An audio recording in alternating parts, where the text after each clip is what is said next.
বাজারে সবজির দাম কিছুটা কমেছে।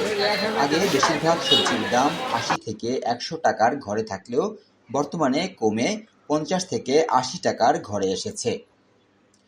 ২৪ অক্টোবর প্রতি কেজি করলা বিক্রি হয়েছে ৮০ টাকায়, ঢেঁড়স প্রতি কেজি ৬০ টাকা, বরবটি প্রতি কেজি ৮০ থেকে ১০০ টাকা, চিচিঙ্গা প্রতি কেজি ৪০ টাকা, ঝিঙে প্রতি কেজি ৬০ টাকা, ধন্দুল প্রতি কেজি ৫০ টাকা, বেগুন প্রতি কেজি ৮০ টাকায় বিক্রি হয়েছে।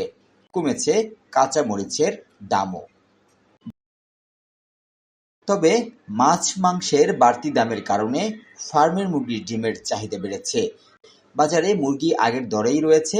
ব্রয়লার মুরগি প্রতি কেজি ১৭০ থেকে ১৮০ টাকা ও সোনালী মুরগি ৩০০ থেকে ৩২০ টাকায় বিক্রি হচ্ছে। মাছের দামেও তেমন সুখবর নেই। মাঝারি সাইজের প্রতি কেজি রুই মাছ ৩৫০ টাকা কেজি, বড় রুই মাছ ৪৫০ থেকে ৫০০ টাকা, বড় সাইজের তেলাপিয়া প্রতি কেজি ২৩০ থেকে ২৫০ টাকায় বিক্রি হচ্ছে। সুতরাং সবজির বাজারে কিছুটা স্বস্তি ফিরলেও আমিষের চাহিদা মেটানোর ক্ষেত্রে এখনো কষ্টেই আছেন নিম্ন আয়ের মানুষ। Nasir Uddin, AC time.